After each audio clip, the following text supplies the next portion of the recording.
Hello बच्चों, welcome to my class. बच्चों, आपका एग्ज़ाम बहुत नज़दीक आ गया है, इसलिए हम कुछ इम्पॉर्टेंट क्वेश्चन डिस्कस करते हुए चलेंगे जो आपके एग्ज़ाम के पॉइंट ऑफ व्यू से बहुत ज़्यादा इम्पॉर्टेंट रहेंगे। ये क्वेश्चन आपको किसी न किसी सेट में ज़रूर देखने को मिलेंगे, ठीक है। तो आइए हम इसका फटाफट रिवीजन कर लेते हैं। जैसे देखो, जो अनुवांशिकी और विविधता चैप्टर है 12th क्लास बायोलॉजी का, उसमें प्रभाविता जो मेंडल का नियम है, तीनों नियम हैं, उसमें प्रभाविता, आप स्वतंत्र विघटन, पृथक्करण, ये नियम बहुत ज़्यादा पूछे जाते हैं, ठीक है। इसके साथ साथ आपका प्रभाविता हो गया, अप्रभाविता हो गया। अब इसमें प्रभाविता और अप्रभाविता में कभी कभी अंतर भी पूछ देता है कि इसमें अंतर बताइए, ठीक है। तो देखो, इसमें क्या दिया है कि प्रत्येक जीवधारी के लक्षण इकाइयों के रूप में होते हैं। ये लक्षण किसी विशेष जीन के युग्म से निर्देशित होते हैं। इस युग्म का एक जीन माता से दूसरे पिता से प्राप्त होता है। ये तो आपको पता है कि जो गुणसूत्र के जीन होते हैं, एक माँ का होता है तो दूसरा पिता का होता है, ठीक है। और ये दोनों इन जीन या गुणसूत्रों के आपस में मिलने से ही किसी युग्मनज की उत्पत्ति होती है, जिससे भ्रूण का विकास होता है।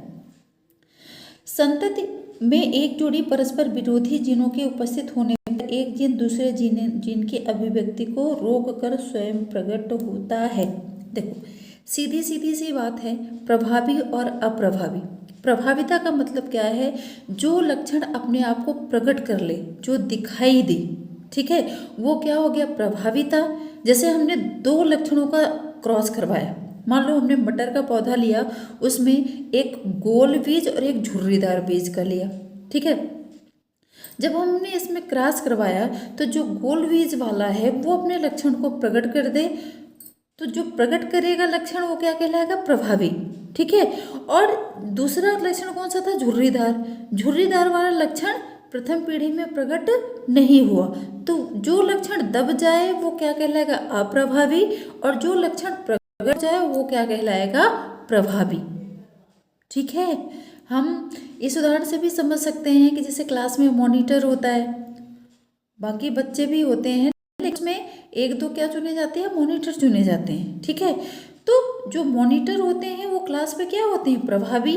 और जो बाकी बच्चे हैं वो कैसे होते हैं? अप्रभावी, ठीक है।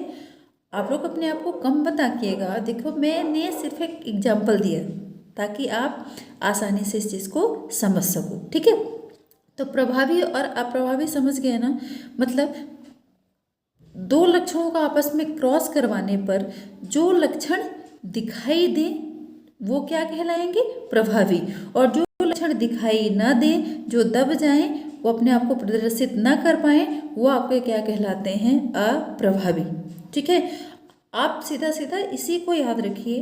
आपको कहीं किसी बुक से, कहीं किसी मास्टरमाइंड से अलग से याद करने की जरूरत नहीं है। सीधे ये लिख देना है, जो लक्षण अपने आप को प्रकट करें प्रभावी, और जो लक्षण अपने आप को प्रकट ना कर पाए वो क्या कहलाते हैं? अप्रभावी। क्लियर?